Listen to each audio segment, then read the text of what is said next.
오늘은 예수 죽음의 의미를 한번 살펴보도록 하겠습니다.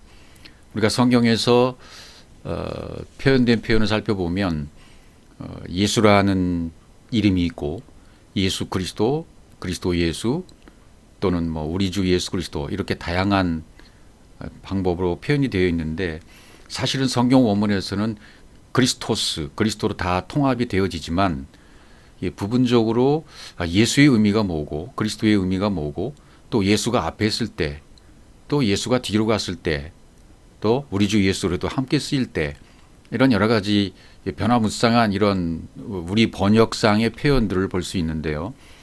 또 그런 것들을 통해서도 이 복음의 진리가 더 확연하게 좀 드러났으면 좋겠다 그런 생각에서 한번 예수님이 죽음이 어떤 의미를 갖고 있나 그 뜻을 살펴보면서 이름이라는 의미도 한번 동시에 살펴보도록 하겠습니다.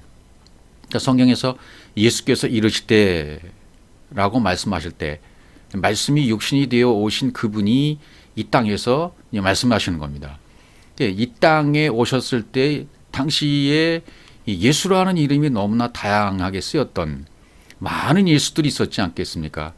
그런 많은 예수 중에서 말씀이 육신이 되어 오신 바로 그분이 바로 여호수아로 또는 예수 바라바로 또는 유스도로 다양한 방법으로 쓰였던 것을 볼 수 있습니다. 그래서 먼저 예수라는 이름을 살펴보면 마태복음 1장 21절에 이렇게 기록되어 있죠. 아들을 낳으니 이름을 예수라 하라. 이는 자기 백성을 그들이 죄에서 구원할 자이심이라 하니라. 그러니까 예수라는 이름의 뜻은 구원자예요. 구원자. 아들을 낳는다, 틱토, 생산하다, 산고를 겪다, 낳는다, 상고를 겪어서 인간의 방법으로 사람의 모습으로 오셔서 낳으면 이름을 예수로 하라 이런 뜻이겠죠. 그럼 그가 자기 백성을 그들의 죄에서 하마르티아라는 말은 이미 관역에서 벗어나다. 더 정확하게 말씀드리면 예수 그리스도라는 관역, 예수에서 그리스도로 가는 관역에서 빗나가는 것, 예수가 그리스도가 되어야 되는 그 관역에서 빗나가는 것, 그것을 죄라고 말합니다. 거기에서 구원할 자다. 그러니까 예수가 그리스도임을 믿게 하는 그런 자로 오신 분이 예수다. 그러죠. 그래서 구원할 자라는 말은 소조, 구원하다, 또 완전하게 만들다 이런 표현으로 쓰여진 것을 볼 수 있습니다. 그래서 그분이 이 땅에 오셨을 때 다른 표현을 보면 25절도 보세요. 마태복음 1장 25절 아들을 낳기까지 동침치 아니하더니 낳음의 이름을 예수라 하니라. 이분은 인간의 방법으로 오신 것이 아니라 하나님의 방법으로 위의 차원의 방법으로 이 땅에 오신 분이다라는 것을 강조하고 있어요. 그래서 요셉과 마리아가 동침하지 아니하고 성령으로 잉태했다는 것을 강조해요. 예수라는 분이 오셨는데 이 땅에 살고 있던 여러 예수들과는 다른 말씀이 육신이 되어서 오신 바로 그분이 구원자로 오셨다. 그래서 그분을 예수라는 이름을 썼는데 죄에서 구원할 자다. 예수에서 그리스도로 관역을 맞추도록 해서 그리스도임을 믿게 하는 목적으로 오신 분이 바로 예수라는 분이다. 누가복음 1장 31절 보라 내가 잉태하여 아들을 낳으리니 그 이름을 예수라 하라. 이미 이렇게 예고되어 있고 약속되어 있는 언약되어 있는 분의 이름이 예수라 말이죠. 누가복음 2장 21절 할례할 8일이 되매 그 이름을 예수라 하니 곧 잉태하기 전에 천사가 일컬은 바로라. 말씀이 말씀해 주신 이름이 바로 예수였다. 그런 말이죠. 그러면 사도행전 2장 36절로 가보시면 그런즉 이스라엘 온 집은 확실히 알지니 너희가 십자가에 못 박은 이 예수를 잘 보십시오. 너희가 십자가에 못 박은 이 예수를 그랬어요. 십자가에 못 박은이란 단어는 한마디로 말하면 이거는 스타우로예요. 스타우로라는 말 자체는 스타우로스에서 왔는데 스타우로스라는 말은 기둥, 막대기라는 뜻이죠. 이 기둥 막대기라는 뜻은 또 시스테미에서 왔어요. 시스테미는 세워지는 거잖아요. 막대기가 세워지고 기둥이 세워진다. 십자가에 죽는 것을 상징하는 거죠. 그러니까 우리는 십자가라는 말에 더 익숙해 있어서 나무 뭐 이렇게 언덕에 십자가 세 개가 달려 있는 그런 모습을 상상하잖아요. 이 사람의 상상일 뿐이에요. 그렇지 않죠? 스타우로스라고 그래요. 기둥, 약속의 기둥이죠. 언약의 기둥, 이 언약의 기둥 여기에서 세워지는 겁니다. 십자가의 스타우로스, 언약의 기둥에 못 박은 이 예수를, 말씀이 육신에서 오신 구원자인 이 예수가 그렇게 못 박아 죽게 되어지면, 관역이 딱 맞춰지게 되어지면, 그럼 하나님이 어떻게 하시냐면 그분을, 말씀이 육신에 오신 그분을 주와 큐리오스와 크리스토스, 그리스도가 되게 하신다는 겁니다. 되게 하신다. 되게 하신다는 말은 포이에오죠. 포이에오는 되게 하시는 거예요. 그분이 되게 하시는 거예요. 언제면 확실히 알아라 라는 말도 있는데, 정령 알아라. 이것은 안전하게, 아스팔로스는 안전하게 알아라. 기노스코 알아라는 말이죠. 확실하게 알아라. 안전하게 알아라.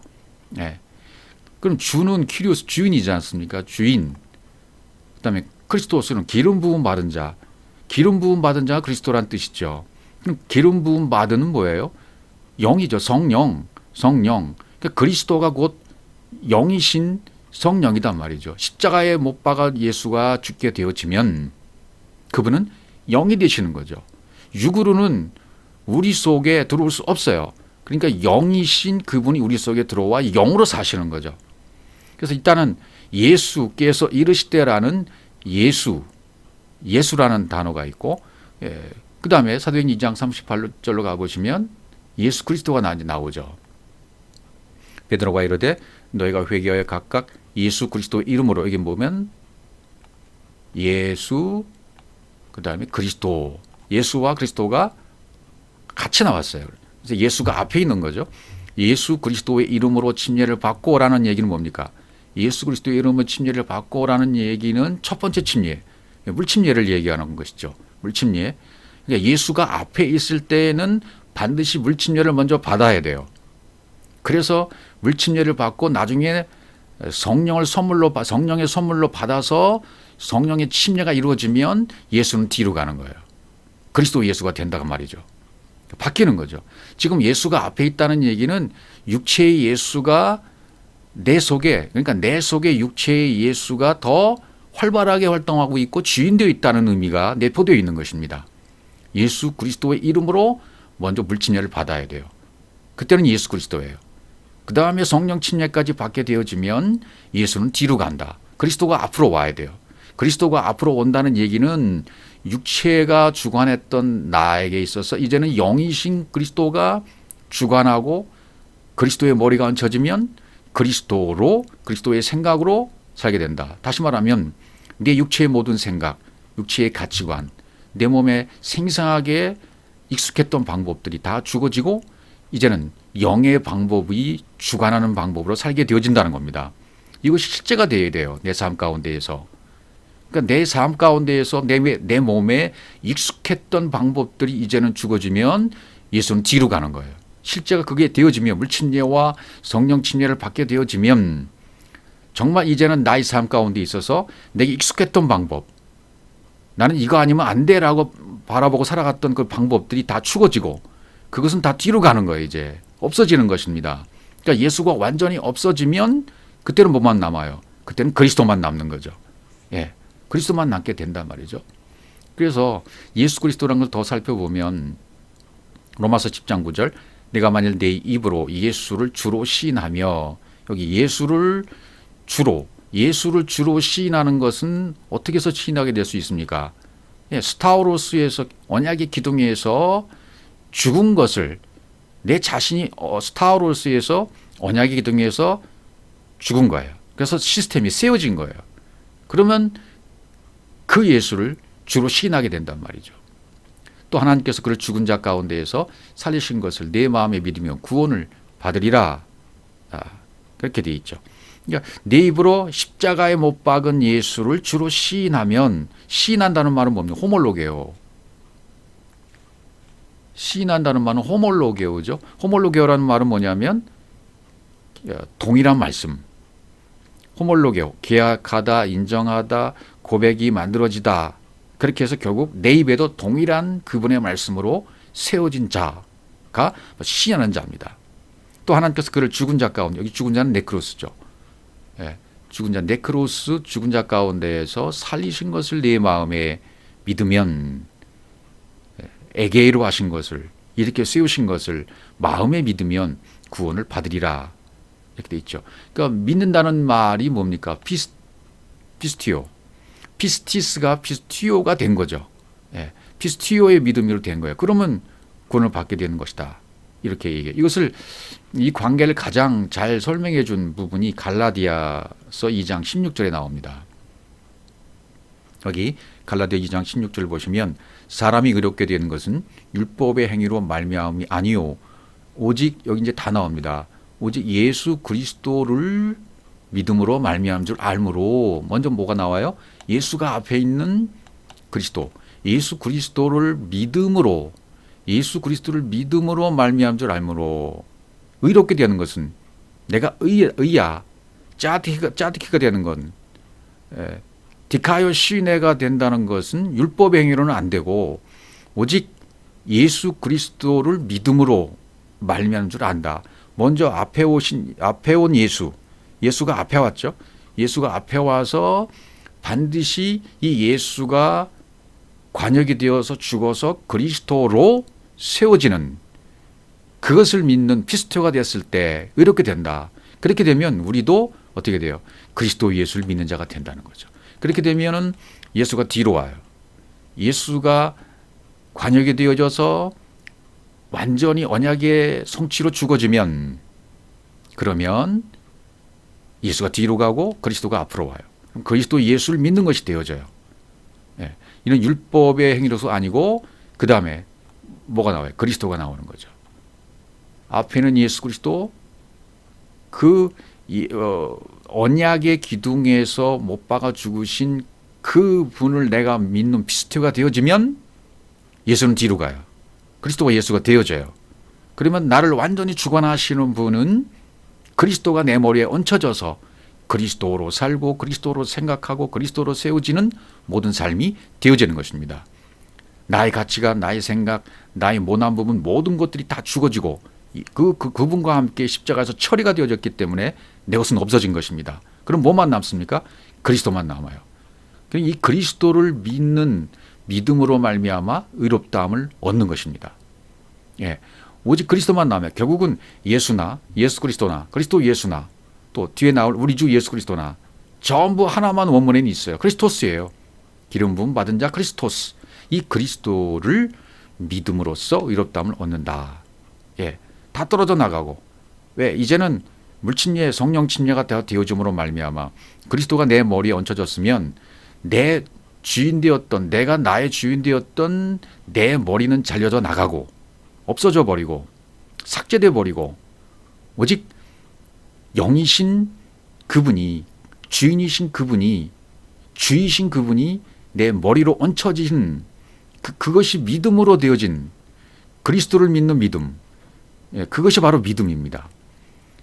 그리스도가 내 안에 오신 그분이 그리스도고 내 안에서 발견되어진 보화가 그리스도이므로 내가 문을 열어서 그분과 하나가 된 그리스도로 사는 내가 되어지면 그것이 바로 의롭게 된 것이고 그것이 바로 믿음인 것입니다.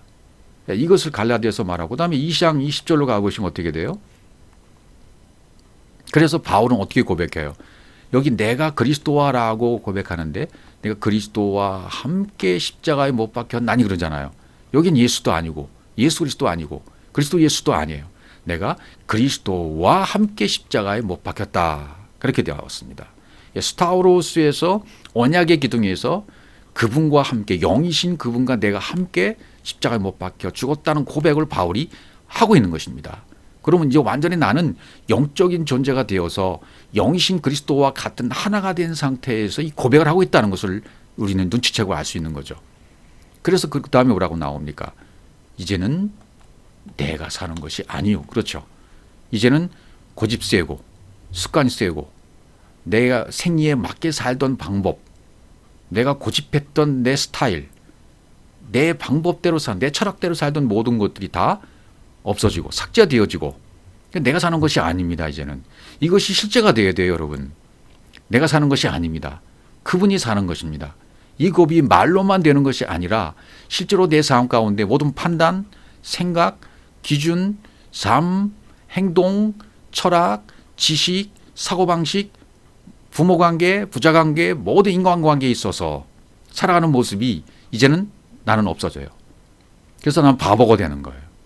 우리 구독자 중에서 나바보라는 분이 계시는데 제가 참 뵙지는 못했지만 좀 존경스러운 닉네임을 갖고 계셨더라고요. 제가 뺏고 싶은 닉네임이 나바보였어요.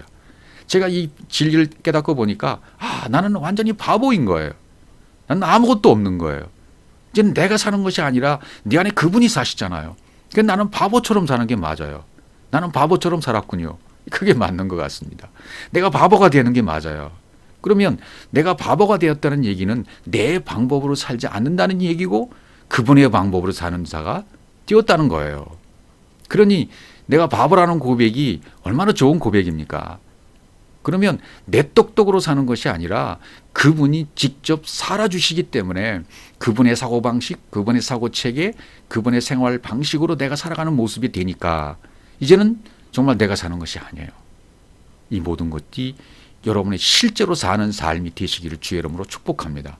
그러면 오직 내 안에 그리스도께서 사시는 거예요. 이제 내가 사는 것이 되지 않으면 주인이신 그분이 내 머리에 앉혀주신 그분이 살아가시는데 그분이 누구예요? 그리스도. 그러니까 내가 지금 그리스도로 살아가는 거다 그 말이죠. 내 안에서 발견된 보아이신 그분 그리스도가 내 삶의 내 인생의 주인으로 바뀌었어요.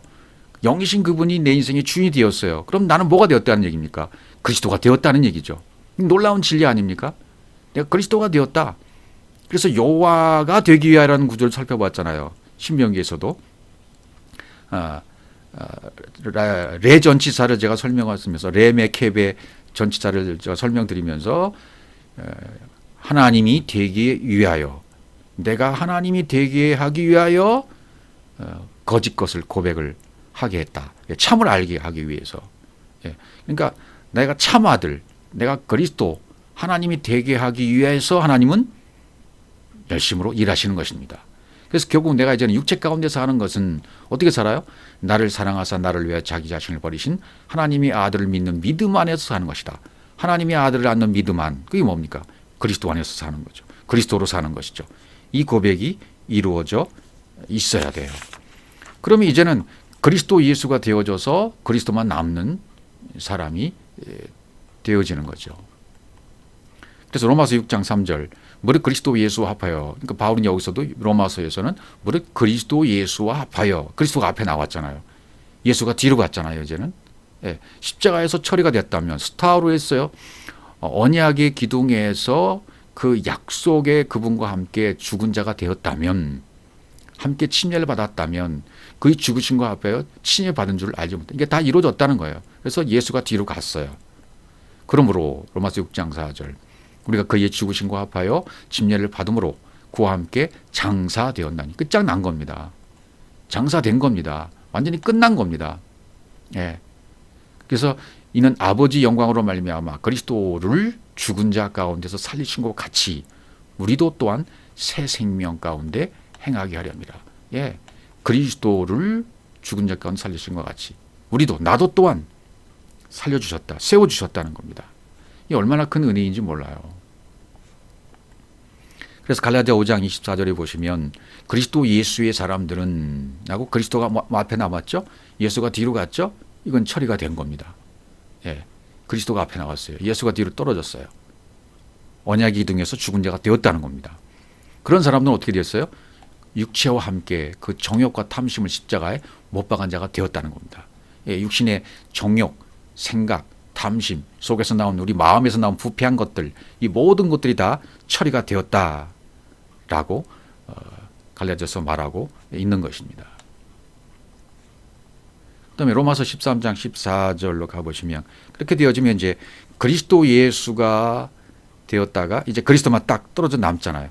그리스도로 떨어져 남았다면 그리스도로 이제 옷 입는데 로마서 13장 14절에서는 오직 주 예수 그리스도라 다 붙였어요. 주도 있고 예수도 있고 그리스도로 있어요. 그러니까 다 포함된 거죠. 오직 주 예수 그리스도로 옷 입고 그렇게 되어 있기 때문에 이것을 한마디로 말한다면 뭐가 된다고요? 크리스토스. 그리스도로 옷 입고. 다시 말하면 그리스도로 되고. 똑같은 말이에요. 정욕을 위하여 육신의 일을 도모하지 말라. 그래서 옷을 얘기해요. 옷을 입는 것을. 그리스도로 옷 입는 것을 얘기하면서 다양한 이 어떤 옷의 상징성을 얘기해주고 있습니다. 갈라디아서 3장 27절 누구든지 그리스도와 합하기 위하여 침례를 받은 자는 무엇으로? 그리스도로 옷 입은 거다. 예수가 떨어져 나가서 완전히 언약의 기둥에서 처리가 되어서 세워졌다면 그러면 이제 그리스도로 옷 입은 자가다. 그리스도로 세워진 자가 된 것입니다. 하나가 된 것입니다. 그리스도와. 그 다음에 다른 옷도 나오는 부분이 있죠. 베드로전서 4장 1절. 거기서 그리스도께서 다 떨어져 나갔어요. 예수 앞에 없습니다. 뒤에도 없습니다. 그리스도께서 이미 육체의 고난을 받으셨으니 너희도 같은 마음으로 갑옷을 삼으라. 육체의 고난을 받은 자는 죄를 그쳤습니다. 십자가에서 처리가 되었다는 얘기예요. 그래서 예수가 떨어져 나간 상태예요. 그리스도만 남는 거예요. 그러면 무엇을 입었어요? 갑옷. 그리스도라는 갑옷을 입은 것이다. 라고 베드로도 이야기를 하고 있는 것입니다. 또 출애굽기 39장 41절에 보시면 여긴 정교한 옷이 나와요. 성소에서 섬기기 위한 정교한 옷. 제사장들이 제사 직분을 행할 때 입는 옷이잖아요. 이것을 정교한 옷이었다. 또 거룩한 옷, 아들들의 옷. 그러니까 아까 말씀드린 그리스도의 옷, 그리스도로 옷 입은 옷을 이야기하고 있어요. 그 다음에 또 출애굽기 35장 19절 성소에서 섬기기 위하여 정교하게 만든 옷 곧 제사 직분을 행할 때 입는 제사장 아론의 거룩한 옷과 그의 아들들의 옷이니라. 또 레위기 16장 4절 거룩한 세마포 속옷을 입으며 세마포 속바지에 몸을 입고 세마포 띠를 띠며 세마포 관을 쓸지니 이것들은 뭐라고요? 거룩한 옷이라 그랬습니다. 이미 구약에서도 이 거룩한 옷, 그리스도의 옷을 다 상징해 놓았습니다. 물로 그의 몸을 씻고 입을 것이며, 물 침례 받고 그 다음에 성령 침례 받아야죠. 이 과정을 또 여기도 설명해 주고 있는 것입니다. 옷이라는 의미에서는 그리스도의 옷. 또 레위기 16장 24절 거룩한 곳에서 물로 그의 몸을 씻고 자기 옷을 입고 나와서 자기의 번제와 백성의 번제를 드려 자기와 백성을 위하여 속죄하고 번제를 드리는 것. 거룩한 몸을 씻고 자기 옷을 입고 거룩한 옷을 입고 아들들의 옷을 입고 그런 말이죠. 이사야 52장 이런 여기 그 옷을 무슨 옷이라고 표현하냐면 또 아름다운 옷이다 그래요. 여기 아름다운 옷. 시온이여 깰지어다 네 힘을 낼지어다 거룩한 성 예루살렘이여 네 아름다운 옷을 좋은 옷을 입을지어다 이렇게 되었습니다. 그러니까 그리스도의 옷이 아름다운 옷이라는 얘기고 그리스도의 옷이 거룩한 옷이고 아들들의 옷이라는 그런 말씀이 되겠습니다. 자, 그렇다면 이제 아름다운 옷을 얘기한 다음에는 신옷 얘기를 빼놓을 수가 없잖아요. 근데 신옷으로 가죠. 계시록 3장 5절 이기는 자는 이와 같이 신옷을 입는다. 이게 다 이루어진 된 자, 포위예요. 이루어진 자들은 그리스도로 옷 입은 자를 신옷을 입은 자로 또 계시록에서는 설명을 해주고 있습니다. 내가 그 이름을 생명책에서 결코 지우지 아니하고 그 이름을 내 아버지 앞과 그 천사들 앞에서 신하. 그 이름을 신하겠다. 나중에 그 이름 알고 보면 뭐예요? 말씀이라는 이름이에요. 말씀. 신옷을 입은 자들. 시다는 말은 뭐죠? 이 라반 하얗다. 완전히 성숙해졌다. 백발. 이게 다 무슨 뜻입니까? 완전히 성숙해진 상태를 얘기하는 것이 하얗다. 라반. 그런 의미로 쓰여진 것을 볼 수 있죠. 신옷. 완전히 하얘진 옷이죠. 계시록 4장 4절. 또 보좌에 둘려 24 보좌들이 있고 그 보좌들 위에 24 장로들이 무슨 옷이요? 신옷을. 여기도 신옷을 입고 있다. 그리스도의 옷을 입고 있다. 거룩한 옷, 아들들의 옷, 아름다운 옷을 입고 있다. 이렇게 설명을 해 주고 있습니다.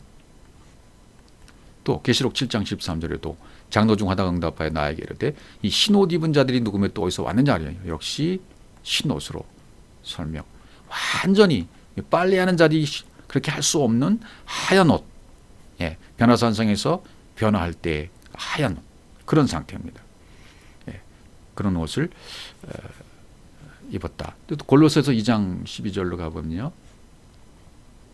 잠언으로 가버리네요. 좀 이따 하기로 하고요. 골로새 2장 12절 제가 읽어드리겠습니다. 너희가 침례로 그리스도와 함께 장사한 바 되고 또 죽은 자들 가운데서 그를 일으키신 하나님의 역사를 믿음으로 말미암아 그네에서 함께 일으키심을 받았느니라. 이렇게 되어 있어요.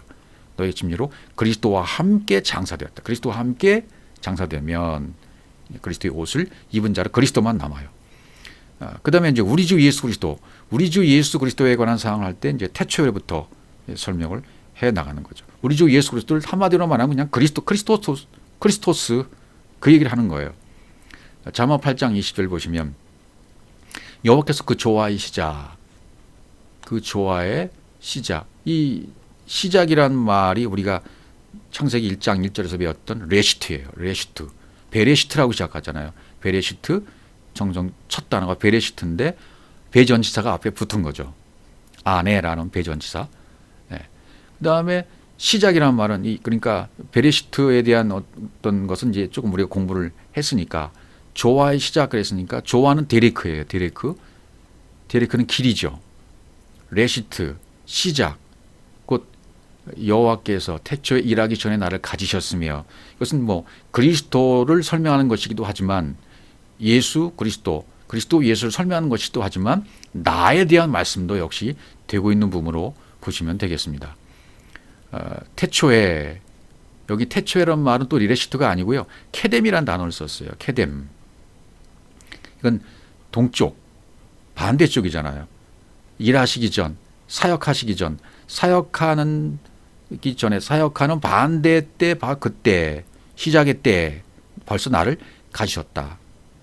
카나 바로 세우다 가지셨다. 카나 바로 세우다. 조성하다 소유하다.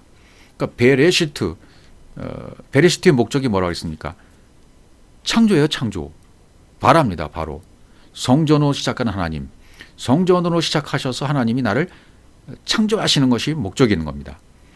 그러니까 이 성전이라는 개념 안에는 성전으로 시작해서 창조가 나중에 되잖아요. 그러면 이 바라의 개념 안에는 모든 것이 다 있어요. 하늘의 개념, 땅이라는 개념이 다 들어가 있습니다. 하늘이라는 개념과 땅이라는 개념으로 그 엘로힘이 창조가 되었다라는 것이 창세기 1장 1절이잖아요. 그 엘로힘이 창조가 되는 것이 목적이에요. 무엇으로? 하늘로 땅으로. 또 그래서 하늘에서 뜻이 이루어진 것처럼 땅에서도 이루어지이다. 하늘에서 여호와의 회의를 열어서 거기서 뜻이 이루어졌어요. 모든 것이 다 이루어졌어요. 그래서 그것이 그 뜻이 땅에서도 나를 통해서 이루어지는 거예요. 그러면 하나님이 나를 볼 때 엘로힘이라고 부르신다고 그랬죠. 땅인 내가 하늘을 적 존재가 되었으면 하나님 보실 때 벌써 엘로힘으로 보시는 거예요. 이 땅이 하늘의 뜻을 알아버리면 그 하늘과 그 땅이 하나가 되어버리는 것입니다. 이것이 엘로힘이고 이것이 최종적인 하나님의 목적이에요. 하나님이 나에게 완성시키려는 최종 목표가 바로 이 엘로힘인 것입니다. 그래서 엘로힘은 생명, 진리, 사랑 이게 전부예요. 성경은. 땅인 내가 하늘을 알면 하나님이 나를 엘로힘이라고 하신다. 이게 다예요. 그래서 하나님 각자인 나에게 됨을 요구하십니다. 엘로힘 됨을 자꾸 요구하시는 거예요. 그래서 이 복음의 여정 가운데서 하나님이 이러저러한 사람들을 만나게 해주십니다. 저 또한 그랬습니다. 이러저러한 사람들 다 만나게 해주시고 여러분도 마찬가지로 여러분을 붙이시고 대적의 손에 붙이시고 왕의 손에 붙이시고 여호와께 붙이시고 상황에 붙이시고 문제에 붙이시고 환경에 붙이시고 질병에 붙이시고 물질에 붙이시고 어떤 상황에 붙이셔서 뭘 하기 위해서 건축자가 솔로몬의 건축자와 실험의 건축자 이런 건축자가 돌을 다듬었다 그랬죠. 그러니까 돌을 다듬어서 뭐 하기 위해서? 전을 건축하기 위해서. 돌이 나를 다듬으시는 거예요. 전을 건축하기 위해서. 그래서 사람들을 만나는 겁니다. 스승이 될 만한 사람을 만납니다. 존경할 만한 사람을 만납니다. 그런데 문제는 내가 스승이 될 만한 사람을 만나면 그 사람이 나중에는 우상이 되기도 해요. 너무 그 사람을 추종하게 되어지면. 그래서 교주가 생기는 거 아니겠습니까? 이 진리에서는 그렇게 되면 안 돼요. 진리의 세계에서는 하나님이 각자를 세워주셔서 온전한 됨을, 엘로힘을 만드시는 것이 목적이기 때문에 그 사람을 보내주시고 또 이 사람을 보내주시고 이러한 스승 저러한 스승을 보내주신 이유는 누구 때문입니까? 나 때문이에요. 그러니까 그 사람 그렇게 높이 볼 필요가 없어. 왜? 그 사람을 나에게 붙여주신 이유는 나 때문이에요. 나를 세우시기 위함입니다. 그런 여러분의 복음의 여정 가운데서 만났던 사람들, 그 사람을 우상시할 필요가 없어요. 높일 필요가 없어요. 잠깐 그분은 나에게 붙이셨다가 떠나가는 분이에요. 예, 나도 역시 그런 사람이 될 수 있어요, 또. 그러니까 우리가 이런 부분을 결국은 나를 나 되게 하기 위해서 깨닫게 하시기 위한 그분을 도구로만 쓰시는 겁니다. 그 도구를 우상시하면 안 돼요. 그 도구를 너무 높이면 안 된다 그 말이죠. 어떤 분들은 그분을 너무 높여가지고 이웃 말씀 들어봐. 이웃 말씀은 최고야. 아니요. 그분은 나를 위해서 도구로 쓰임받은 것 뿐이에요. 그리고 사라지는 분입니다. 안개처럼. 왜? 나를 엘로힘으로 창조하기 위해서, 아들로 창조하기 위해서 그분을 잠시 도구로 쓰는 것 뿐이에요. 그러니까 하나님의 목적은 여러분에게 있어요. 여러분 자신의 각자에게 있어요. 여러분 각자를 엘로힘으로 발화하기 위해서, 창조하기 위해서 붙여주시는 것 뿐입니다. 여러분 그것을 절대적으로 이해를 하셔야 돼요. 그래서 그 다음 단계로 넘어가면 잊어야 돼요. 다음에 또 도구로 쓰실 분이 또 등장해요. 준비되어 있어요. 그럼 그분을 또 사랑으로 교제하면 되는 것이고, 이런 과정을 계속 반복적으로 다듬어서 사랑으로 다듬어 가시는, 전을 건축하시는 과정으로 세워져 가십니다. 예. 잠언서 8장 23절 계속 한번 읽어보죠. 만세전부터 태초부터 땅이 생기기 전부터 내가 세움을 받았나니 아직 바다가 생기지 아니하였고 큰 샘들이 있기 전에 내가 이미 났으며 산이 세워지기 전에 언덕이 생겨지기 전에 내가 이미 났으니 하나님이 아직 땅도 들도 세상 진토의 근원도 짓지 아니었을 때라.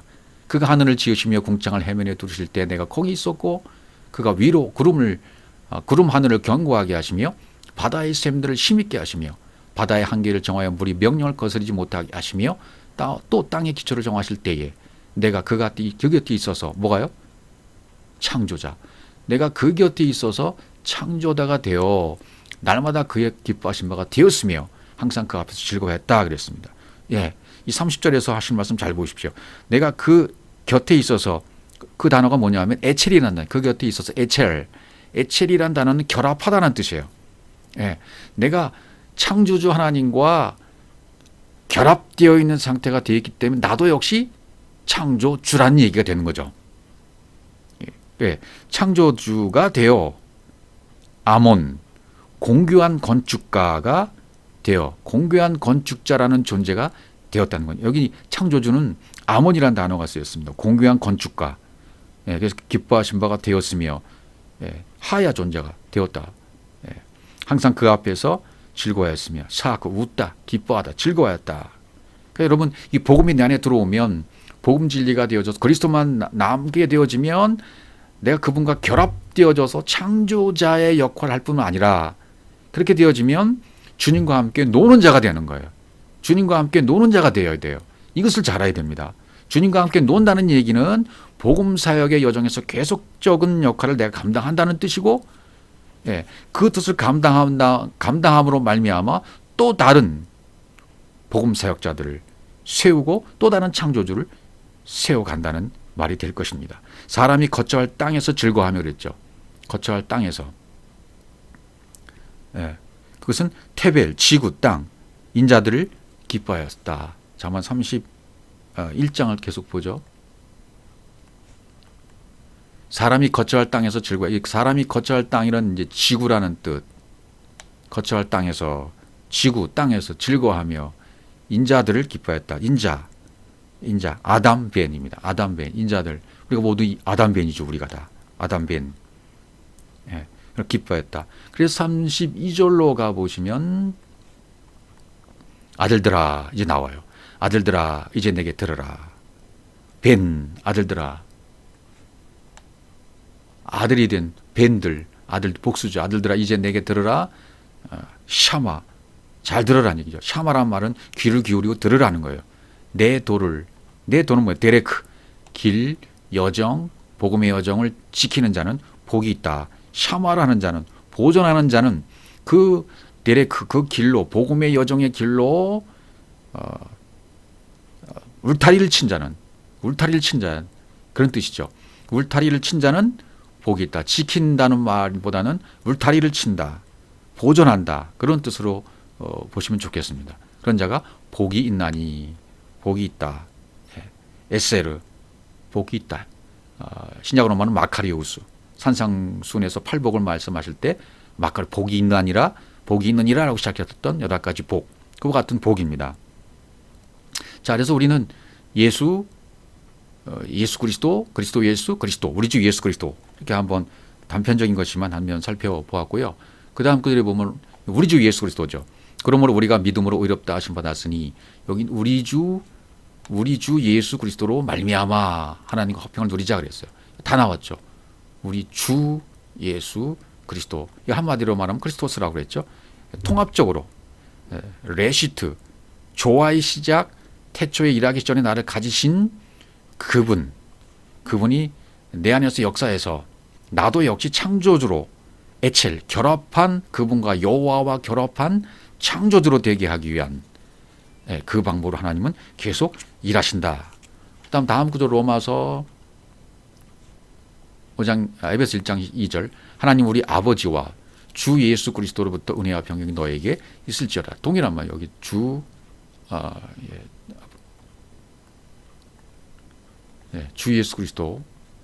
예수 그리스도로 은혜와 평강이 너에게 있을지어다. 또 다른 표현도 계속 보죠. 살전 5장 9절 하나님 우리를 세우심은 노하심에 이르게 하심이 아니요 오직 우리 주 예수 그리스도로 말미암아 구원을 받게 하심이라. 여기도 우리 주 예수 그리스도로. 우리 주 예수 그리스도. 여기 예수께서 우리 주 예수 그리스도를 앞절에서 말한 다음에 예수께서 그러니 여긴 단어가 호라는 단어를 썼어요. 호. 이거 뭐예요? 호 그러니까 호칭이잖아요. 앞에서 말했던 우리 주 예수 그리스도께서라는 말이 되는 거죠. 우리를 위하여 죽으사. 한마디로 말하면 그리스도께서 우리를 위하여 죽으사 그런 뜻이 되는 거죠. 속뜻이 되는 거죠. 그러니까 겉에 있는 우리 번역만 보고서는 이 해석이 안 된다 그 말이에요. 우리로 하여금 깨어있든지 자든지 자기와 함께 살게 하랍니다. 그분과 함께 살게 하게 하시기 위한 하나님의 계획이었던 거예요. 처음서부터 레시트 때부터 조화 시작 때부터 이것은 나를 창조주로 에첼로 여호와와 결합하게 만드시려는 하나님의 계획이었다. 그래서 주구사 아포 드네스코입니다. 아포 떨어져서 드네스코 죽는다. 그런 뜻이 되어버리죠. 앞절에 그가 예수다. 그다음에 디도서도 역시 3장 6절 우리 구주 예수 그리스도로 말미암아 우리에게 그 성령을 풍성히 부어주사. 구주 예수 그리스도 한마디로 크리스토스로 말미암아 우리에게 성령을 풍성히 부어주신다. 그다음에 유다서에도 동일한 표현이 나옵니다. 유다서 1장 25절 곧 우리 구주 홀로 하나이신 하나님께 우리 주 예수 그리스도로 말미암아 영광과 똑같죠. 우리 주 예수 그리스도로 말미암아 영광과 위엄과 권력과 권세가 영원 전부터 이제와 영원토록 있을지어다. 아멘. 이렇게 되어집니다. 그래서 오늘은 예수 죽음의 의미를 살펴보면서 그 이름에 대한 것들을 한번 간략적으로 살펴보았습니다. 그럼 창세기로 가보시면 창세기 2장 17절이죠. 선악을 알게 하는 나무의 열매는 먹지 말라. 내가 먹는 날에는 반드시 죽으리라. 반드시 먹는 날에는 반드시 죽으리라. 반드시 죽으리라는 말은 그러니까 무트타무트 죽고 죽는다. 진리로서의 완성을 얘기해 주고 있죠. 하나님께서 원하셨던 목표에 도달하는 진리. 목표가 뭐라 그랬습니까? 엘로힘이 되는 거. 하늘로도 땅으로도 땅적 존재인 내가 하늘적 존재로 지어져서 하늘의 뜻을 다 알아버리면 하나님의 효의에 참석한 자가 된 결합된 복된 창조주가 되어져 버리면 목적은 이루어진 겁니다. 진리가 된 겁니다. 완성이 된 겁니다. 죽음으로서의 완성이 된 겁니다. 완성으로서의 죽음이 된 거죠. 예, 진리로 완성되는 죽음, 온전한 죽음으로서의 완성. 신약에서 타모트를 이 다나토스의 죽음으로 번역을 했습니다. 죽되 완성으로서의 죽음이다. 다나토스의 죽음으로 번역을 했던 거죠.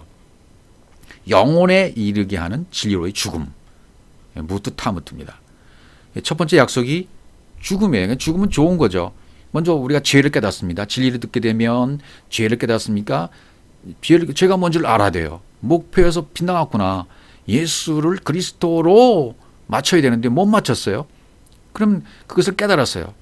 그것을 깨닫게 되어지면 죄를 알면 심판받아요. 심판을 알면 죽어요. 십자가에서 죽게 되어져요. 그분과 함께 죽어요. 그러면 살아나는 겁니다. 무엇으로? 영으로, 그리스도로 다시 세워진다는 겁니다. 예.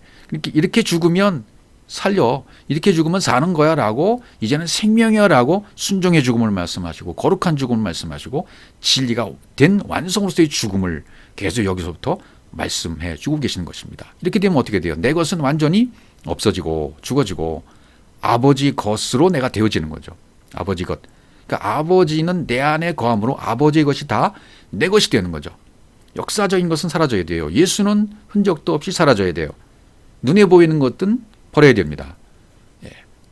그래서 로마서 7장 13절로 가보시면 그런즉 선한 것이 내게 사망이 되었느냐? 그럴 수 없느니라. 하나님이 선한 것이 내게 사망이 될 수 없다. 오직 죄가 죄로 드러나기 위하여. 예, 여기 보시면 표현이 죄가 죄로 드러나기 위하여 선한 그것으로 말미암아 나를 죽게 만들었으니 이는 계명으로 말미암아 죄로 심히 죄되게 함이라. 그러니까 율법을 계속 가중시키고 또 가중시키고 계속 율법을 가중시키면 뭘 깨달아요? 죄가 죄로 드러나는 거죠. 예. 이것이 되어지면 내가 잘못된 남편을 깨닫고 있었구나. 가짜 짝이었구나. 내가 율법을 지키고 있는 한은 율법 아래 매어 있으면 가짜 남편을 섬기는 것이고 가짜 짝이라는 것을 알아요. 그런데 결국은 율법도 나쁜 것이 아니고 계명도 악한 것은 아니었어요. 그것은 선을 담고 있던 것입니다. 진리를 담고 있던 것이었습니다. 이 땅에 없는 것, 하나님만 가지고 계신 그 선을 주시기 위해서 이렇게 인도하시는 거예요. 다나토스의 죽음으로 인도하시는 겁니다. 다나토스는 십자가에서 이루어진 죽음이 완성으로 죽어진 죽음이 다나토스의 죽음입니다. 죄가 죄로 드러나기 위하여. 그래서 다나토스 뒤에는 뭐가 있기 때문에? 조예가 있기 때문에, 생명이 있기 때문에 그렇습니다. 탁월한 죄인, 완성된 죄인, 이제는 죄를 다른 차원으로 보게 되는 거죠. 거룩한 죄인. 예, 그래서 죽어야 산다는 것이 통하게 되는 것입니다. 그러니까 예수가 죽고 그리스도가 와야, 율법이 죽고 진리가 와야 생명을 받을 수가 있는 거죠. 그래서 그때 바울이 뭐라고 표현하는 겁니까? 그렇게 되어지면 내가 그리스도와 함께 십자가에 못 박혀 언약의 기둥에 죽었다. 이렇게 표현하는 거죠. 그러면 목배임을 당한 것이고 이 목배임을 당하면 그리스도의 머리가 얹혀졌다는 것이죠. 그러나 안 죽으면 네 열심으로 살고 있고 네 뜻대로 살아가고 있네. 넌 아직도 살아있는 거다라고 안 죽으면 그렇게 보시는 거죠. 마태복음 16장 20절에 그럼 십자가에서 무엇이 죽는가? 이제 우린 이 부분을 많이 살펴보았지만 다시 한번 보기로 하겠습니다. 이때로부터 예수 그리스도께서 자기가 예루살렘에 올라가 장로들과 대제사장들과 서기관들에게 많은 고난을 받고 죽임을 당하고 제3일에 살아날 것을 제자들에게 비로소 나타내시니 베드로가 예수를 붙들고 항변에 이르되 주여 그리 마옵소서 이 일이 결코 주께 미치지 아니하리다 이렇게 말해요. 이건 뭡니까? 베드로가 주님에 대해서 지금 대적자가 되고 있습니다. 반대자가 되고 있습니다. 생각하고 있는 것이 육신의 생각이고 혼적인 것입니다. 목숨인 것입니다. 인간의. 이것이 죽어야 한다는 거예요. 베드로가 잘못 생각하고 있는 육신의 생각. 이것이 십자가에서 처리가 되어야 된다는 것입니다. 그래서 23절에서 뭐라 그럽니까? 마태복음 16장 23절 예수께서 돌이키시며 베드로에게 이르시되 사탄아 어디로요? 내 뒤로. 사탄아 내 뒤로 물러가라. 너는 나를 넘어지게 하는 자로다. 그러니까 아까 예수와 관역을 정확히 맞춰서 그리스도로 언약의 기둥에서 죽게 되어지면 예수는 사라지고 그리스도만 남아요. 그리스도 뒤로 가죠. 그리스도 뒤로 물러가야 돼요. 대적하는 대적, 육체의 생각은 사탄적인 존재, 육신적인 생각은 그리스도 뒤로 물러가야 돼요.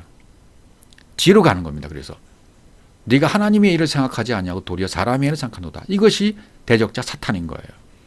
하나님의 일을 생각하지 아니하고 에르곤, 사람의 일을 생각하는 것, 육신의 생각하는 것. 지금 베드로가 사탄이 되온 거죠. 육신의 생각을 하고 있는 베드로가 사탄이고, 육신의 생각을 여전히 하고 있는 나라면 나도 역시 사탄이고, 누구든지 사탄인 것입니다. 왜? 사람의 일을, 육체의 일을 갖고 있기 때문에. 이것이 뒤로 물러가야 돼요. 어떻게 하면 뒤로 물러갑니까? 언약의 기준에서 반드시 그분과 함께 내가 죽어져야만, 반드시 그렇게 죽어야만 그리스도 뒤로 물러가게 되어 있는 것입니다. 그러니까 하나님과 반대편에 있는 자가 베드로였고 나였고 사탄이었어요. 하나님의 그 생각, 그 사람의 그 생각이 사람의 생각이 이젠 뒤로 물러가야 돼요. 예수가 십자가에 죽어야 돼요. 육신의 생각이 죽어야 돼요. 육체로 오신 예수의 생각은 무엇이었습니까? 이 잔을 내게서 옮기시옵소서. 그러나 내 뜻대로 마옵시고 아버지의 원대로 되기를 원하나이다. 그렇게 말해요. 이렇게 말했던 건 뭡니까? 이게 하나님의 생각과 같은 거예요.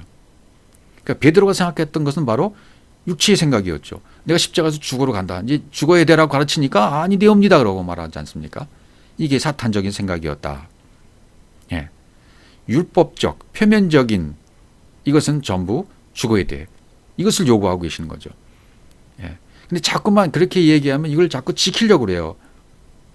율법의 요구대로 자꾸 요구하면 사람들은 자꾸만 지키려는 마음이 갈망이 커져요.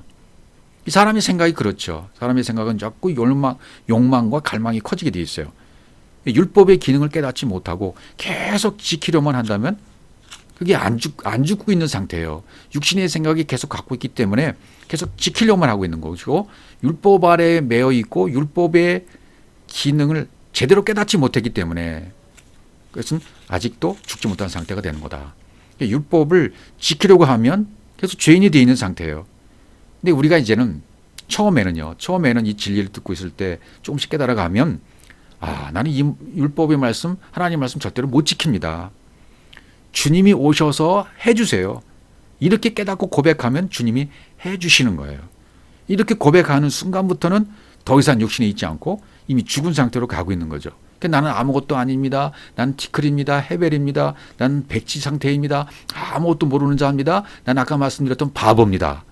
이렇게 고백하는 순간 더 이상 육신에 있지 않고 죽은 상태가 되어져서 영으로 바뀌어진다는 거죠. 예, 마태복음 16장 24절 계속 보시면 이 예수께서 제자들에게 이르시되 누구든지 나를 따라오려거든 자기를 부인하고 자기 십자가를 지고 나를 따를 것이냐. 여기 자기를 부인하고라고 되어 있죠. 자기 부인. 자기를 부인하라는 말은 헤아우투라는 단어가 되어 있어요. 그러니까 헤아우투는 뭐냐면 그를 부인하고가 되어야 돼요. 그러니까 어떻게 돼요? 나를 따라오려거든 그를 부인하고 예수를 부인하고 앞에 있는 육체의 예수를 부인하고 언약 이등에서 죽어지면 그리스도가 앞에 오고 예수는 뒤로 간다. 이게 부인인 겁니다. 자기 십자가를 지고 나를 따를 것이 그게 그 얘기였던 거예요. 부인하고는 아파르네오마이, 아포프로스 아르네오마이, 거부하다, 거절하다, 단절하다. 예수는 완전히 단절되어야 돼요. 앞에 있던 예수는 거부되어야 되고 거절되어야 되고 단절되어야 돼요. 그게 그를 부인하는 것입니다. 이렇게 되어야 돼요. 예, 이것이 마태복음 16장 24절을 제대로 해석하게 되는 것이 됩니다. 자, 그러면 예수님의 죽음이 우리가 알고 있는 죽음의 의미를 다 알고 있죠. 예, 어떤 죽음을 죽으셨는가? 아포드네스코라는 우리가 죽음을 아까도 설명드렸는데 아포라는 말은 떨어져서 분리, 중지. 그러면 율법으로부터 구분되어서 떨어져서 죽는 죽음을 아포드네스코라고 그래요. 네, 땅의 차원으로부터 떨어져서 죽었다. 이렇게 되어야 죽어야 완성이다. 다나토스의 죽음이다. 예, 그러니까 아포드네스코의 육체의 죽음은 이 속에 감춰놓은 것이 다나토스의 죽음이었다는 겁니다. 우리가 알거니와 우리 옛사람이 예수와 함께 십자가에 못 박힌 것은 죄의 몸이 죽어 다시는 우리가 죄에게 종노릇하지 아니하려 함이니. 그러니까 여기 보신 것은 죄의 몸, 죄의 몸, 죄에게 종로로 타지 않게 하기 위해서. 그래서 죽어야 된다라는 것을 말해주고 있고요. 고린도전서 15장 3절 내가 받은 것을 먼저 너에게 전하였느니 이는 성경대로 그리스도께서 우리 뭐를 위하여? 죄를 위하여. 우리 죄를 위하여 죽으셨다. 관역을 모르고 있으니까 예수를 통해서 그리스도와는 관역을 딱 맞춰야 되는데 그걸 못 맞추고 있는 죄를 짓고 있으니까 하나님과 결합이 안 된 상태에 있으니까 단절되어 있는 상태에 있으니까 분리되어 있는 상태에 있으니까 그리스도께서 그것을 위해서 죽으신 것이다. 예수님의 죽음은 바로 이런 죽음이었다. 죄를 위한 죽음. 맞아요. 이 죄를 위한 죽음이 맞습니다.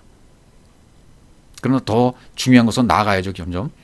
갈라디아 1장 4절 그리스도께서 하나님 곧 우리 아버지 뜻을 따라 이 악한 세대에서 우리를 건지시려고 우리 죄를 대속하기 위하여 대속의 죽음이었다. 값을 대신 지불해 주는 죽음이었다. 그래서 자기 몸을 들이셨다는 거예요. 누가? 그리스도께서. 이 목적으로 죽으셨다. 히브리서 9장 26절 그리하면 그가 그 세상을 창조한 때부터 자주 고난을 받아서 할 것이로되 이제 자기를 단번에 제물로 드려 죄를 없이 하려고 세상 끝에 나타나셨다. 죄를 없이 하기 위한 죽음이었다. 히브리서 10장 12절 오직 그리스도는 죄를 위하여 영원한 제사를 드리시고 하나님 우편에 앉으셨다. 여기 똑같은 표현이죠.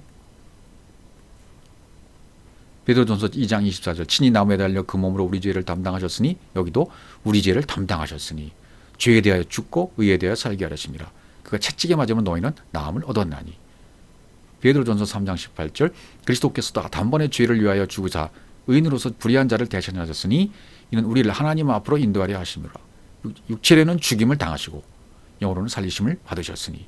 요한일서 2장 2절 그는 우리 죄를 위한 화목제물이니 우리만이 위할 뿐 아니요 온 세상의 죄를 이하심이라. 온 세상의 죄를 위해서 화목제물로 죽으셨다.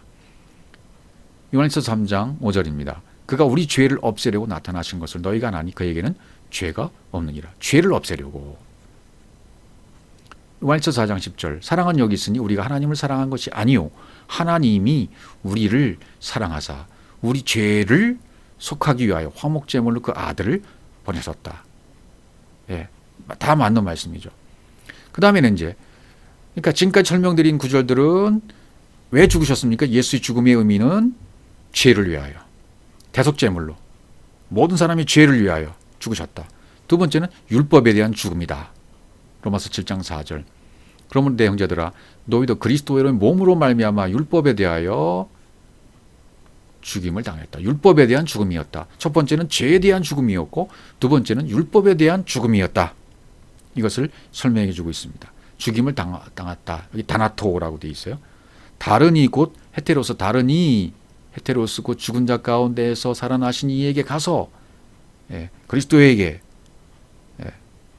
죽은 자 가운데서가 네크로스 그렇죠. 여기서 네크로스라는 단어를 썼죠.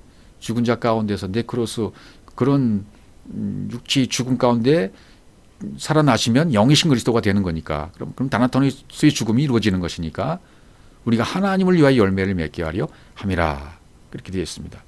율법으로부터의 자유 또 갈라디아서 2장 19절도 동일한 말씀입니다. 내가 율법으로 말미암아 율법에 대하여 죽었나니 아포드네스코 여기도 죽었나니 아포드네스코예요. 율법에 대하여 죽었다. 아포드네스코 하나님을 향하게 아니라 내 안에서 죽는 현장을 이제 발견해야만 합니다. 세 번째 그 다음에 또 죽는 죽음이 어떤 죽음이냐면 씨를 심는 죽음이다. 창세기 22장 8절로 가보죠. 창세기 22장 8절 아브라함이 이르되 내 아들아 번제할 어린 양은 하나님이 자기를 위해 친히 준비하시려 하시고 두 사람이 함께 나가서 자기를 위해 친히 준비하신다. 하나님이 자기를 위하여 친히 준비하시는 죽음. 그러니까 씨 심는 죽음인데 언약 성취의 죽음이다. 자기 자신을 위함이다. 이런 부분을 말씀하고 계십니다. 물론 죄를 위한 죽음이고 율법을 위한 죽음은 다 맞습니다. 그러나 우리가 언약 성취의 죽음이니 언약 성취로 죽음을 죽으심으로 말미암아 그 죽음이 죄를 위한 죽음이고 율법에 대한 죽음이고 씨 씹는 죽음이 된다. 예, 그런 부분으로 이해했으면 좋겠습니다. 언약의 성취의 죽음, 말씀, 자신이 말씀해 놓은 말씀 때문에 죽으신 거예요, 결국은. 그렇죠? 그래서 요한복음 다음 구절로 가보시면 1장 29절 보면 그분이 번제할 어린 양이 되었다는 거죠. 이튿날 요한이 예수께서 자기에게 나오심을 보고 이르되 보라 세상 죄를 지고 가는 하나님의 어린 양이다. 예, 세상 죄를 지운 하나님의 어린 양으로 요한이 본 거예요. 예, 언약의 성취로서의 죽음, 자기 자신을 위한 죽음, 이게 어린 양의 죽음으로 묘사를 해 놓았던 거죠. 그래서 요한복음 12장 24절 내가 진실로 진실로 너에게 이르노니 한 알의 밀이 땅에 떨어져 죽지 아니하면 죽어야 열매 맺는다는 얘기죠. 한 알 그대로 있고 죽으면 많은 열매를 맺느니라. 열매 속에 그리스도가 있는 거죠. 그것을 진리라고 말하는 겁니다. 진리는 귀로 듣는 것이 아니라 마음에서 확인하는 것입니다. 왜? 씨는 약속이기 때문에 하나님은 아브라함에게 언약, 씨를 주시겠다고 약속을 하십니다. 창세기 15장 4절 여호와의 말씀이 그에게 임하여 이르시되 그 사람이 내 상속자가 아니라 내 몸에서 날짜가 내 상속자가 되리라. 그를 이끌고 밖으로 나가 이르시되 하늘을 우러러 무뼈를 셀 수 있나 보라. 또 그에게 이르시되 내 자손이 이와 같으니라. 이게 하늘의 무뼈, 하늘의 무뼈, 그 다음에 자손 다 똑같은 말이라고 그랬어요. 씨라는 말이라고 그랬습니다. 무뼈, 자손, 씨 다 같은 말입니다. 이 씨를 주시기 위해서 하나님은 씨를 주시기 위한 언약을 세우신 것이었죠. 창세기 21장 12절 하나님이 아브라함에게 이르시되 네 아이나 네 여종으로 말미암아 근심하지 말고 사라가 내게 이런 말을 다 들으라. 이삭에게서 나는 자라야 내 씨라 부를 것임이라 그랬어요. 예, 이삭에게서 나는 자라야 내 씨, 하늘의 무별 자손이라 부르게 될 것이다. 그렇게 약속해 주셨는데요. 이 약속을 보고 다 신약으로 넘어오면 로마서 9장 7절에 또한 아브라함의 씨가 다 그의 자녀가 아니라 오직 이삭으로부터 난 자라야 내 씨라 불리리라 하셨다.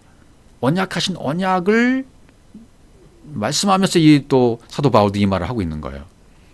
곧 육신의 자녀가 하나님의 자녀가 아니요. 보세요. 로마서 9장 8절. 육신의 자녀가 하나님의 자녀가 아니요. 어떤 자녀예요? 약속의 자녀. 언약으로 말씀하신 언약 성취로 되어진 약속의 자녀가 씨로 여기심을 받는다. 그런데 그 씨가 누구는지 갈라디아서 3장 16절에서 정확하게 얘기하고 있습니다.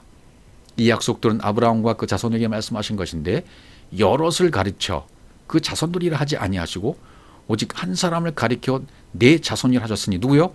곧 그리스도라. 답을 얘기해 주고 있지 않습니까? 씨, 곧 그리스도예요. 이삭은 곧 그리스도인 것입니다. 이삭은 곧 그리스도인 거예요. 그러니까 아브라함에게 있어서 여기에서 창세기 21장 22장에 가서 깨닫지 않습니까? 어린 양 하나님이 자기 자신을 위해서 친히 준비하신다는 창세기 22장 8절을 통해서 아브라함이 깨달아요. 진리 깨달아요. 아, 이 아들이 내 아들이 아니었구나. 이삭이 내 아들이 아니었고 바로 모리아 산에 근심 없이 이 아들 드릴 수 있었던 이유는 뭐예요? 이 아들이 곧 그리스도였구나라는 걸 깨달은 거예요. 아브라함이. 내가 낳은 이삭이 내 아들이 아니라 번제할 어린 양인 씨인 곧 그리스도였구나. 이 아들이. 이 아들을 내 아들로 주셨구나. 내 아들로 주신 이삭을 알고 보니까 내 아들이 아니라 그리스도였네. 아들을 그리스도로 주셨네. 이걸 깨달은 거예요. 아브라함 자신이 그리스도를 통해서 아들이 된 것을 깨달은 거예요. 그 아들이 곧 그리스도였구나 깨달은 것입니다. 역시 우리도 똑같이 깨달음이 와야 되죠. 아, 나에게도 아들로 주셨구나. 나에게도 아들로 주신 분이 곧 그리스도셨구나. 내가 바로 그 아들이었구나. 내가 바로 그 아들 그리스도였구나. 내가 바로 번제할 어린 양이었구나. 아브라함의 씨, 이삭, 아들인 그리스도, 자손. 나도 씨를 받으면 나도 이삭이 되는 겁니다. 그리스도가 되는 것입니다. 나도 진리를 깨달으면 나도 아들이에요. 나도 그리스도인 것입니다. 아브라함에게 아들로 주신 분이 그리스도였다는 것을 아브라함이 깨달은 것처럼 나에게도 아들로 주신 분이 역시 그리스도였음을 깨달아야 된다. 이것이 부활을 발견하는 거예요. 왜? 하나이기 때문에 그렇습니다. 하나. 그 다음에 이 약속하신 약속의 성취가 이루어지면 죄를 위한 죽음이 되는 것이고 율법을 위한 죽음이 되는 것이고 씨를 심는 죽음이 되는 거예요. 그 다음에 마지막으로 한 번 더 있는데 이것은 흩어진 자녀를 모아서 하나 되게 하는 죽음이라는 말씀을 하십니다. 신명기 30장 3절. 이제 구약에 쭉 살펴보시면 흩어진 자, 포로된 자, 쫓겨난 자를 모으신다는 표현이 쭉 나옵니다. 네 하나님 여호와께서 마음을 돌이키시고 너를 긍휼히 여기사 포로에서 돌아오게 하시되 하나님 여호와께서 흩어진 자라고 나오죠. 흩으신 그 모든 백성 중에서 너를 모으시리라고 돼 있어요. 예, 포로된 자를 모으신다, 흩어진 자를 모으신다 그랬어요. 예, 흩어진 자라는 말은 푸치라는 단어인데 산산이 부수다, 사방으로 퍼지다, 예, 이런 뜻이에요. 산산이 부서진 자들, 흩어진 자들입니다.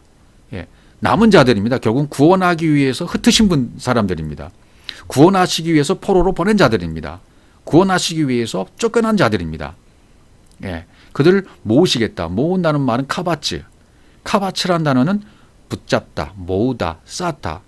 그 흩어진 자들을 산산이 조각나서 던져버린 자들을 다시 붙잡아서 쌓으신다. 예. 또 다른 표현을 보시면 내 쫓겨난 자들이 하늘가에 있을지라도 네 하나님 여호와께서 거기서 너를 모으실 것이며 거기서부터 너를 이끄실 것이다. 이사야 11장 12절. 여호와께서 열방을 향하여 기치를 세우시고 이스라엘의 쫓긴 자들을 모으시며, 여기도 역시 모으시며 땅 사방에서 유다의 흩어진 자들을 모으시리니, 흩어진 자들을 또 모아요. 똑같죠, 표현이. 여기도 모으신다는 표현이 여기서는 아사프를 썼습니다. 아사프, 소집하다, 회복시키다. 그다음 뒤에 여기는 모은다는 표현은 역시 카바츠, 똑같아요. 쌓아올리다, 붙잡다. 유다의 흩어진 자들, 나파츠, 산산, 여기도 역시 산산이 깨트리다, 조각나다, 때려 부수다라는 뜻이에요. 쫓겨진, 흩어진 자들이.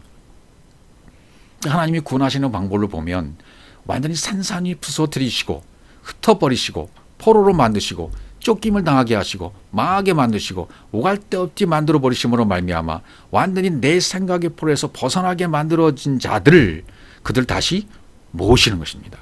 그걸 깨달은 자들을 모으시는 거. 아, 이것이 하나님이 하시는 방법이구나 라고 깨닫는 자들을 모으신다는, 붙잡으신다는 거예요.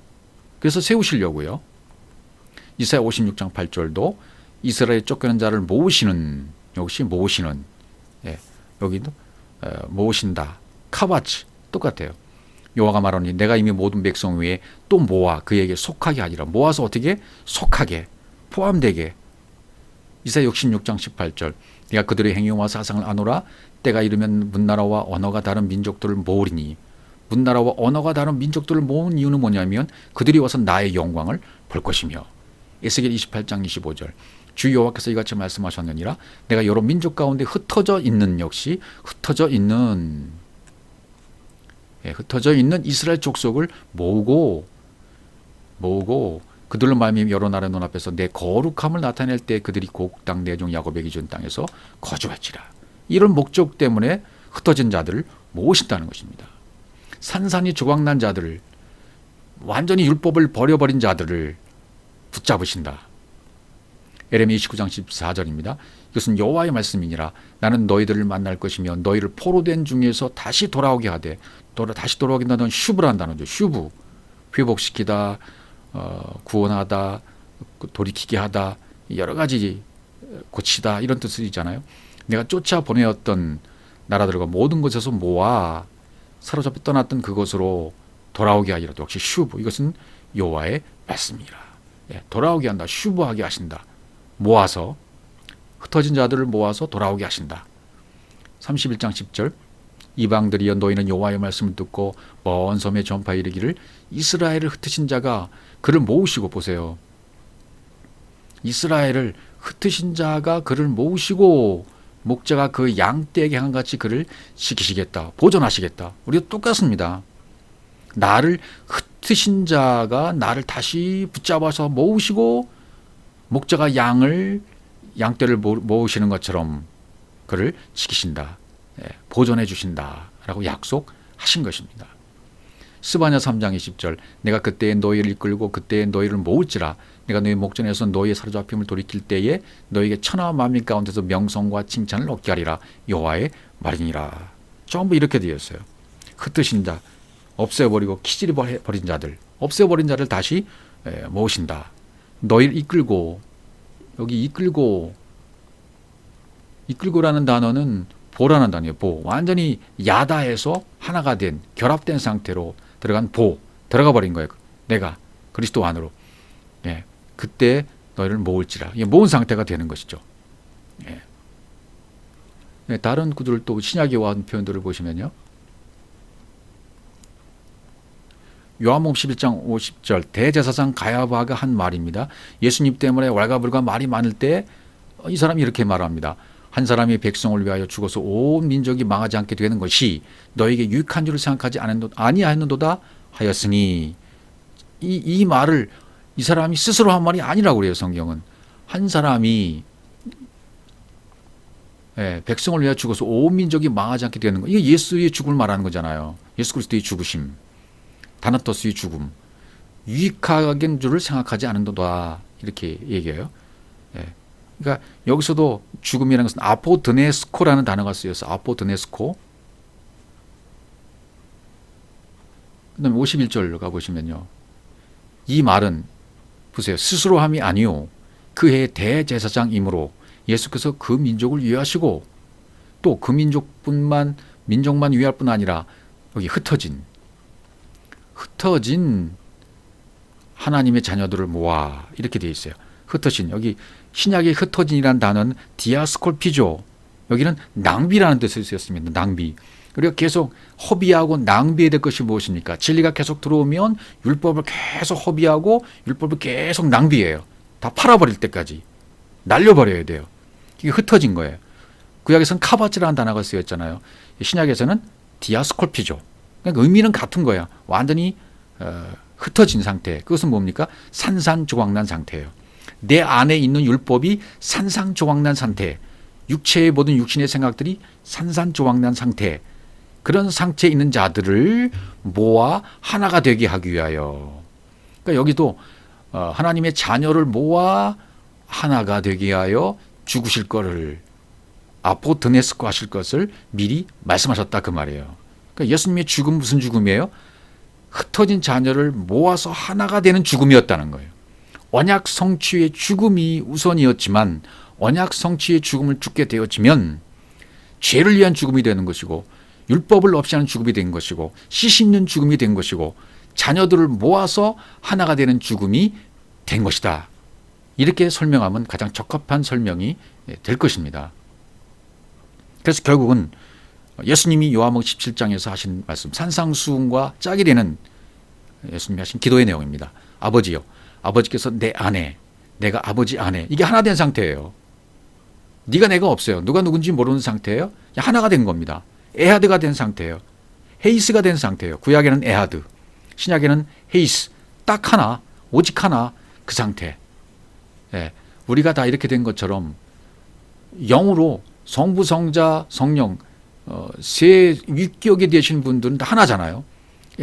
사역상 그분 다 하나가 된 것 자체 그들도 다 하나가 되게 하여 우리 안에 있게 하사 우리도 다 하나가 되게 그러면 세상으로 아버지께서 나를 보내신 것을 믿게 하옵소서 이렇게 기도하시고 또 22절 요한복음 17장 22절입니다. 내게 주신 영광을 내가 그들에게 주었사오니 이는 우리가 하나가 된 것 같이 그들도 하나가 되게 하려 함이니라. 우리가 하나 된 것처럼 영으로 하나인 것처럼 그들도 하나님의 자녀들도 역시 영으로 하나 되게 다 하나예요. 그러니까 all one, 제로 네가 내가 없어요. 딱 하나, 에하드, 헤이스 딱 하나 제로인 상태가 되는 거예요. 아무것도 없는 제로의 상태, 영의 상태입니다. 영. 23절 곧 내가 그들 안에 있고 아버지께서 내 안에 계시어 그들로 온전함을 이루어 이렇게 되면 하나가 되면 온전하게 된 거라는 말이죠. 온전함을 이루어 하나가 됐으면 온전하게 된 거예요. 이루어 하나가 되게 하라면 아버지께서 나를 보내신 것과 또 나를 사랑하신 같이 그들도 사랑하신 것을, 결국은 사랑으로 완성됐다는 것을 깨닫게 하려고 그렇게 기도를 지금 하고 계신다는 것입니다. 결국은 예수의 죽음의 의미, 예수 그리스도의 죽음의 의미를 우리가 지금까지 살펴봤는데, 이제 언약이 성취된 죽음, 자기 자신을 위한 죽음, 말씀하신 말씀을 이루시기 위한 죽음이었는데, 그 죽음으로 말미암아 우리가 죄에서 벗어나고 씨를 심게 되어지고 율법을 없이하게 되어지고, 그 다음에 흩어진 자녀들을 모아서 하나가 되게 하는 죽음이 되었다. 육신의 생각이 완전히 산산조각난, 율법이 던져버린 상태가 된 흩어진 자들을 하나님은 모으신다. 그래서 하나가 되게 하신다는 것입니다. 그렇게 되면 완전히 영으로 하나가 됐다. 고린도전서 6장 17절, 주와 합하는 자는 한 영이라, 이렇게 결론 맺어지는 겁니다. 주와 합하는 자는 한 영이다. 에하드, 헤이스, 오직 하나, 딱 하나가 된 것입니다. 그러면 요한복음 17장 11절에서 기도한 것처럼, 나는 세상에 더 있지 아니하오나 그들은 세상에 있사오고 나는 아버지께로 가옵나니 거룩하신 아버지여, 내게 주신 아버지의 이름으로 그들을 보존하사 우리와 같이 그들도 하나가 되게 하옵소서. 하나 되게 하시는, 죽음을 죽으시는 이분의 기도가 곧 우리의 기도가 되어져서 우리도 이 일을 위해서 하나됨, 약속이 성취된 것으로 말미암아 모든 것을 통해서 하나가 되어지는 이런 사역을 감당하는 저 여러분 되시기를 주의 이름으로 축복합니다.